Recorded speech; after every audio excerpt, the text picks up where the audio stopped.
Diante das manifestações que vêm acontecendo em todo o país, de estudantes, professores, trabalhadores da educação contra os cortes feitos pelo governo federal, um vídeo passou a circular na internet.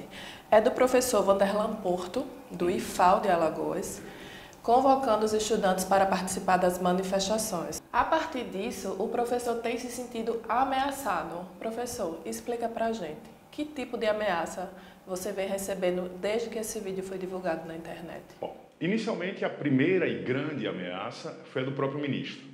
Quando o vídeo é veiculado por um perfil... Ministro da Educação. Ministro da Educação, perfeito. O ministro da Educação, ele é o primeiro a me atacar.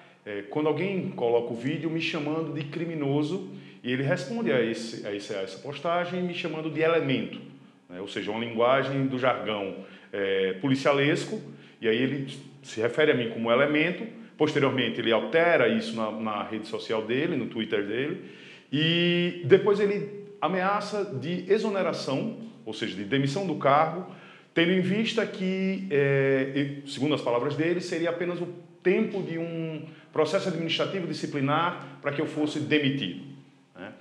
Para além disso, esse vídeo começa, quando o vídeo então viraliza, eu começo a ter nas minhas redes sociais alguns perfis que começam a me ameaçar de colocar em coma, de que eu comeria os meus dentes se a pessoa me encontrasse na rua, e até um deputado coloca em sua própria conta do Twitter que se eu fosse filho dele, ele me colocaria no chão e me colocaria para dormir. Qual partido desse deputado? É do PSL, é um deputado que já foi ator, e ele coloca no perfil dele, no Twitter, que se me encontrasse, se eu fosse professor do filho dele, ele me colocaria para dormir, numa alusão à violência, coisa que para o nosso discurso dista. Então, a partir daí, nas redes sociais, essa violência procede, com ameaças até de morte, e de que se eu continuasse a fazer o que eu fiz, ou seja, discutir com os alunos, eu não sobreviveria, eu não ficaria aí para contar a história. Então, eu estou só relatando conforme as palavras que são ditas nas redes sociais e nas minhas próprias redes sociais. O primeiro a divulgar esse vídeo foi o professor Maurício. Ele foi candidato a deputado estadual por Minas Gerais. Então, no vídeo você aparece convocando os estudantes para participar das manifestações, falando da questão do corte das verbas, para os institutos federais e para as universidades. Você acha que esse é o papel do professor também? Sim, um professor que não dialoga sobre a condição do aluno e sobre a condição da própria estrutura. O vídeo é um vídeo que traz um relato pessoal, tendo em vista que eu sou filho de ex-alunos de uma escola técnica, sou ex-aluno da escola técnica e hoje sou professor. Então tenho toda a minha história de vida ligada às instituições de ensino público e, nomeadamente, à Rede Federal de Ensino. Então, diante da ameaça do fechamento das portas, e essa ameaça ela é apontada pelo nosso próprio reitor em uma entrevista à TV local, o nosso reitor que disse que se nós não nos movimentarmos, as portas iriam fechar até setembro. Então, eu só repito, e cito, por exemplo, uma portaria da nossa própria reitoria que aponta que esse corte de gasto coloca em risco o funcionamento dessa instituição. Então, eu apenas cito a portaria e falo do temor que esse corte coloca. A própria reitora também da UFAL coloca isso, pró-reitores e reitores de várias universidades colocam essa questão. Então é necessário que nós dialoguemos com os alunos e esclareçamos diante desse conflito de narrativas. Quando o governo federal usa o termo contingenciamento, você acha que ele está tentando confundir a grande massa? Tem uma diferença de contingenciamento para corte? Vocês têm acesso a essa verba? Como é que funciona? Há uma relação aí como eu disse, uma disputa de narrativas. Então o governo diz que é um contingenciamento como se essa verba pudesse voltar a qualquer momento.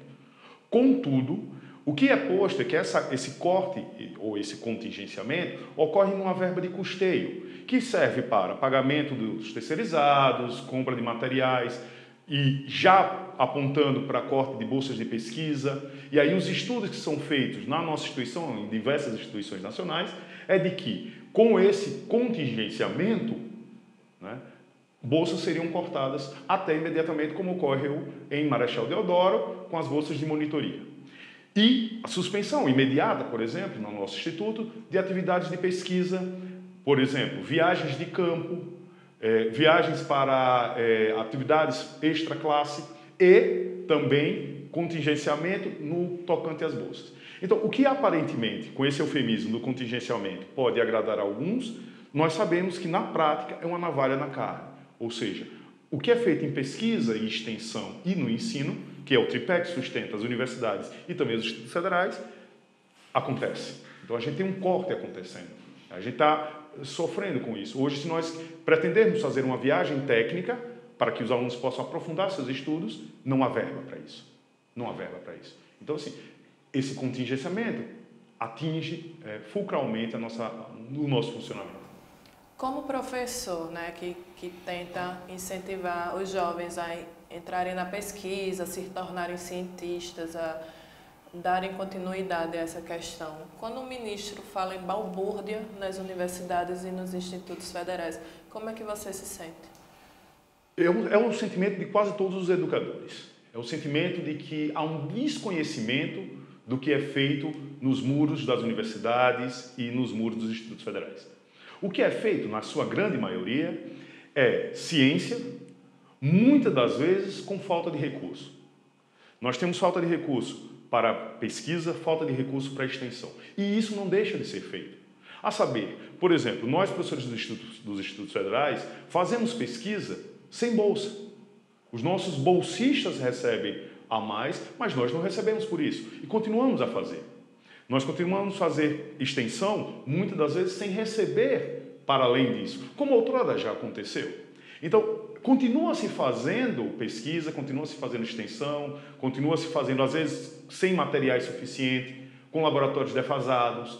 Isso é fato, basta você fazer um passeio por qualquer universidade, por qualquer instituto federal, que você vê que mesmo tendo melhorado, a gente ainda está muito aquém daquilo que seriam instituições, nomeadamente, de qualidade no tocante a equipamentos e materiais. Mas mesmo assim continua se fazendo pesquisa, e pesquisa de ponta, pesquisa de qualidade, extensão e projetos de ensino.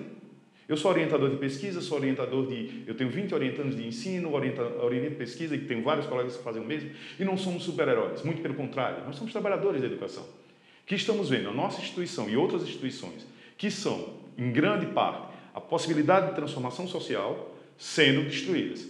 E isso cabe a nós também, como defensores desse modo de ensino, desse modelo de sociedade que propõe a possibilidade de transformação de vidas, continuar a defendê-la e continuar intransigentemente defendendo a educação pública, gratuita, laica e de qualidade socialmente referenciada. Você acredita que dentro da nossa sociedade o termo meritocracia se encaixa para as pessoas terem esse acesso à universidade e aos institutos federais?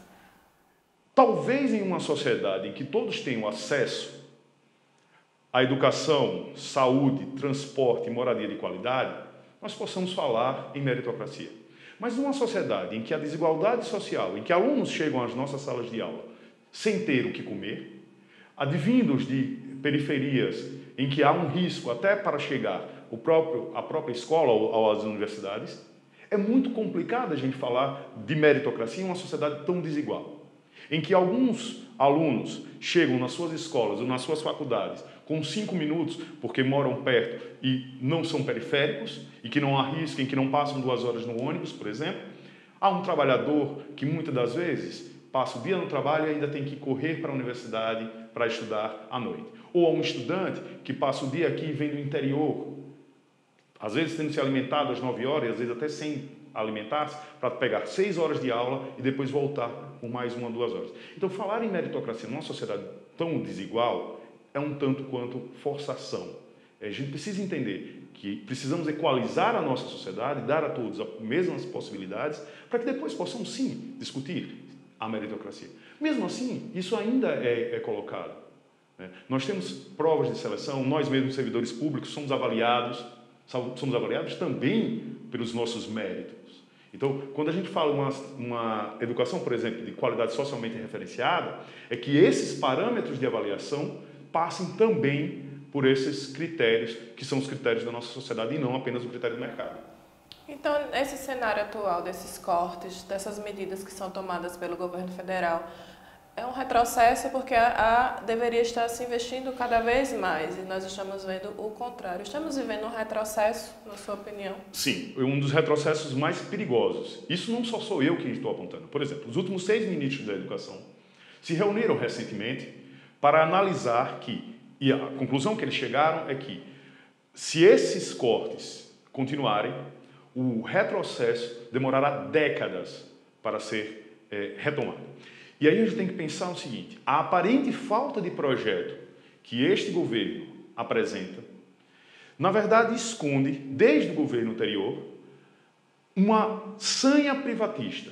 O que nós temos, na verdade, por trás é um interesse privatizante da educação e que essa educação, que deveria ser um direito universal, conforme constitui a nossa Carta Magna, nós não temos o acesso. Não são todos que têm o acesso. Então, esse interesse privatista é degenerativo para a educação. Então, nós não temos até hoje, 5 meses de governo, nenhum projeto efetivo para a educação, a não ser um suposto combate a ideologias que não é provado e sequer é definido o que é. Né? Então, nós temos hoje um retrocesso severo na educação e essa falta de projeto aponta para um cenário cada vez mais trágico. Voltando a essa questão das ameaças que você tem sofrido por conta dessa sua defesa, né, pela educação, quais medidas você tem tomado para se proteger? Muito bem.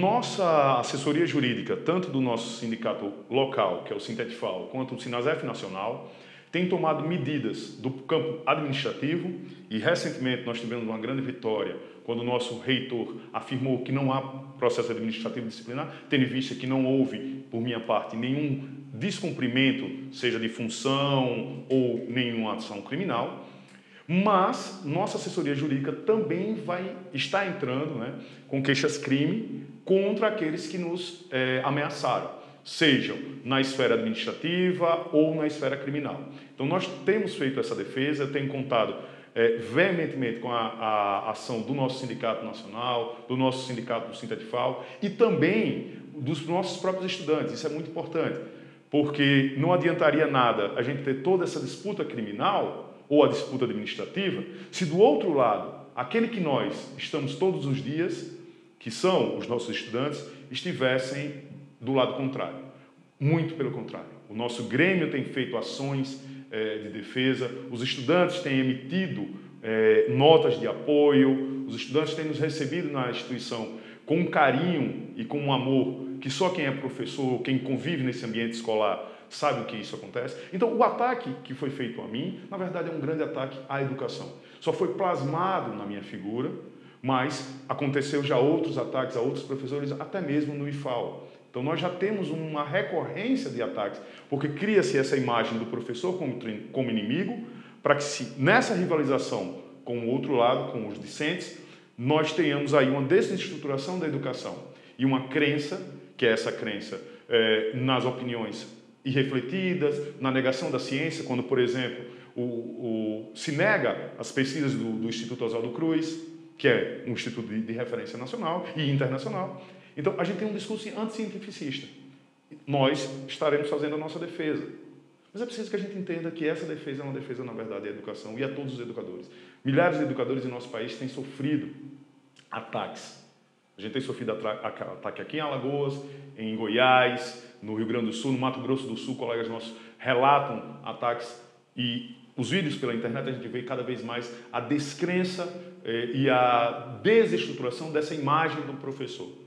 Então, esse percurso que está sendo tomado é um percurso bastante perigoso, porque quando se cria essa imagem negativa, a gente vai demorar muitos anos para reconstruir. Mas nós nos defenderemos. E aí é muito importante que a gente se defenda enquanto categoria, que a gente se defenda e que a gente conte, por exemplo, com pessoas como vocês, que dão os espaços para que a gente possa discutir, dialogar, que é isso que um professor sabe fazer, dialogar. Tem mais alguma coisa que você acha que é importante de ser dita? É importante que a gente diga que a defesa da educação é um dever de todos. A defesa da educação é um dever de pais, é um dever de professores, é um dever dos estudantes. É importante que a gente entenda que saúde, educação, segurança e habitação são pilares de qualquer sociedade.